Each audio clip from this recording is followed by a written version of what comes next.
And we are calling it iPhone. Le téléphone que tu as dans la poche est des dizaines de milliers de fois plus puissant que l'ordinateur qui a posé des humains sur la Lune.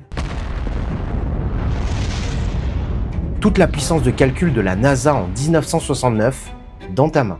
Et on s'en sert pour scroller des vidéos de chats ou d'influenceurs. Et moi le premier. Garde cette image en tête parce qu'avec l'IA, on est en train de refaire exactement la même chose. Mais en pire. We will see diseases get cured at an unprecedented rate. We will be amazed at how quickly we're curing this cancer and that one and heart disease. On nous promet une intelligence qui va guérir le cancer, doubler l'espérance de vie, résoudre des théorèmes que personne n'a jamais réussi à résoudre. C'est un prix Nobel enfermé dans un data center. Et concrètement, aujourd'hui, on s'en sert pour pondre un énième clone d'appli et des posts LinkedIn que personne ne lit. On tient l'outil le plus puissant qu'on ait jamais construit et on l'utilise pour fabriquer ce que personne n'a demandé. Alors comment on en est arrivé là ?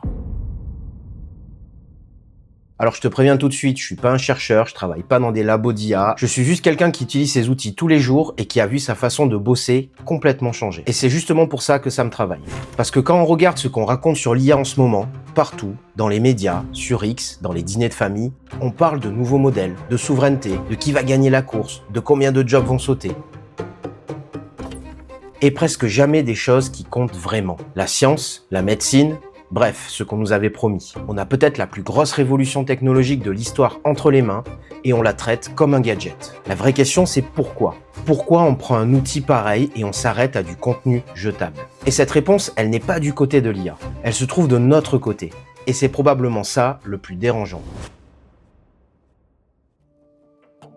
Un samedi matin, tu ouvres ton téléphone, tu fais défiler ton feed. Et qu'est-ce que tu vois ? Des posts générés à la chaîne, des carousels, 10 outils IA qui vont changer ta vie, des résumés de résumés, des images un peu lisses qui sentent la machine. Une abondance folle de contenu que, honnêtement, personne n'a jamais réclamé. Et pourtant, cette même IA, c'est celle que j'utilise tous les jours pour travailler. Parce que concrètement, on s'en sert pour faire du volume, en masse. Il y a un mot pour ça en anglais, c'est slop, la bouillie. Et il y a une logique économique toute bête derrière. Quand tu multiplies l'offre d'une chose que personne ne voulait au départ, sa valeur ne monte pas, elle s'effondre. Et à un moment, elle passe sous zéro. Ça ne vaut plus rien, ça devient un déchet, une nuisance qu'il faut payer pour évacuer. On nous vend une intelligence de prix Nobel capable de faire avancer la médecine. Et on s'en sert pour saturer un feed que personne n'a envie de lire.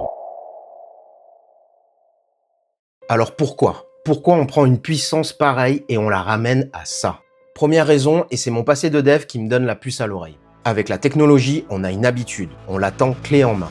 Un logiciel, tu t'abonnes, tu cliques, ça marche. C'est prêt à l'emploi. Sauf que l'IA, aujourd'hui, en juillet 2026, c'est pas ça. C'est pas magique, c'est pas un prompt et hop, ça y est, c'est fini. C'est un outil de pointe extrêmement puissant, mais qu'il faut piloter. Lui demander de tout faire à ta place, c'est comme demander à ton couteau de couper tout seul. Et là, je t'entends d'ici, attends, j'ai vu des gens sortir des applications entières juste en discutant avec l'IA. Et c'est vrai. On peut prendre l'exemple de Base44. Un fondateur quasiment seul monte cette plateforme et la revend à Wix pour 80 millions de dollars en 6 mois. C'est réel, c'est spectaculaire, je le concède. Sauf que le plus dur, ça n'a jamais été de sortir une appli. Fabriquer l'interface, c'est un problème résolu depuis 20 ans. Le plus dur, c'est de trouver ce dont les gens ont vraiment besoin. Pondre une appli de méditation de plus en un jour au lieu d'une semaine, le résultat est exactement le même. Personne ne l'utilise. Le souci, c'est qu'on nous vend l'IA comme si elle faisait le travail à notre place. Alors on s'arrête au premier jet. On prend le brouillon un peu bâclé qu'elle nous sort du premier coup, et on appelle ça un résultat. Regarde Duolingo, ils ont foncé tête baissée pour devenir AI first, sans jamais se demander à quoi ça allait vraiment servir. Résultat, leurs propres utilisateurs ont menacé de boycotter, ils ont fini par effacer tous leurs comptes TikTok et Instagram, plus de 400 000 abonnés partis en quelques semaines. Foncer sur l'outil sans piloter et ça se retourne contre toi.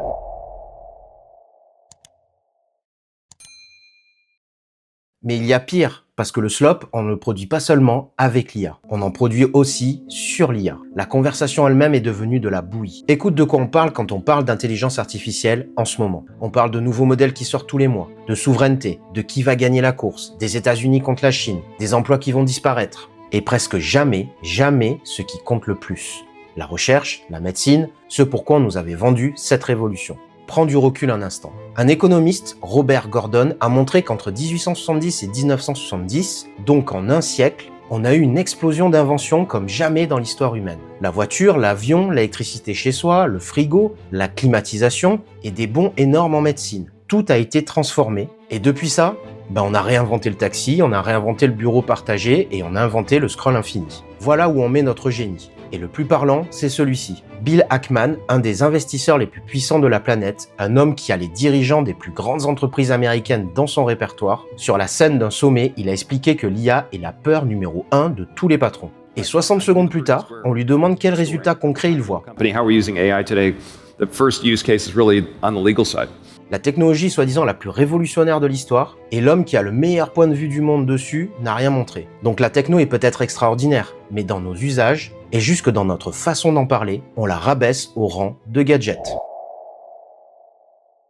Et parfois, on va même plus loin. On ne se contente plus de rabaisser l'IA, on la braque droit sur un problème qu'elle ne pourra jamais régler. Écoute Mark Zuckerberg, il part d'un constat vrai. L'Américain moyen a moins de 3 amis proches, et au fond, il en voudrait une quinzaine. La solitude, c'est le vrai sujet de notre époque. Et sa solution, des chatbots avec des personnalités pour te tenir compagnie. Prends 2 secondes pour mesurer le vertige. Parce que l'homme dont les réseaux sociaux ont largement contribué à nous isoler, nous propose maintenant de soigner cette solitude avec encore plus de machines. On a un problème d'humain et on répond par un logiciel. On se sert de l'outil qui a creusé le trou pour essayer de le reboucher. Et à chaque fois, c'est la même histoire. On a un pouvoir énorme entre les mains et on choisit de le pointer à côté. Et si tu penses que c'est juste moi qui râle dans mon coin, écoute plutôt celui qui a construit AlphaFold. Demis Hassabis, le patron de l'IA de Google, prix Nobel. Il l'a reconnu lui-même. Last year you said something to The Guardian that I found really interesting. You said that if I'd had my way, Yes. I would have left AI in the lab for longer. Oh, sure. Done more things like AlphaFold, maybe cured cancer or something like that. Au lieu de ça, on s'est tous jetés dans une course commerciale effrénée, à foncer vers des produits plutôt que vers des vraies percées. L'homme le plus placé de la planète aurait préféré qu'on ralentisse sur le sujet. Et nous, pendant ce temps, on demande à cette même technologie de nous pondre des posts LinkedIn. Entre son rêve et notre réalité, il s'est passé quelque chose. Et ça ne vient pas de la machine. Alors, comment on en est arrivé là? Alors, regardons le fil qui relie tout ça. On a attendu l'IA clé en main, comme tout ce qu'on a connu avant elle. On l'a laissé se faire vendre comme une baguette magique, et on la braque sur des problèmes qu'on ne réglera jamais. À chaque étape, le même réflexe. Se servir d'un outil surpuissant sans jamais amener la moindre direction. Et c'est ça, la réponse. L'IA ne te livre pas un résultat clé en main. Elle amplifie ce que tu lui apportes. Si tu lui donnes une vraie intention, une exigence, une question qui tient, elle t'emmènera loin. Par contre, tu lui donnes du vide, l'envie que ça se fasse tout seul, elle te renverra du vide, en 10 fois plus gros.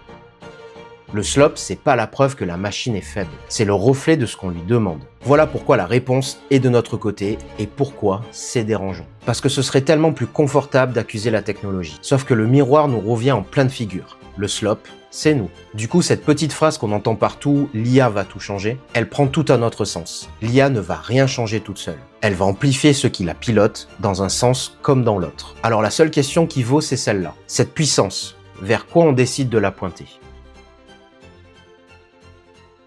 Par contre, bonne nouvelle, parce que pendant qu'on s'emballe pour le dernier chatbot, certains, eux, ont emmené une vraie direction.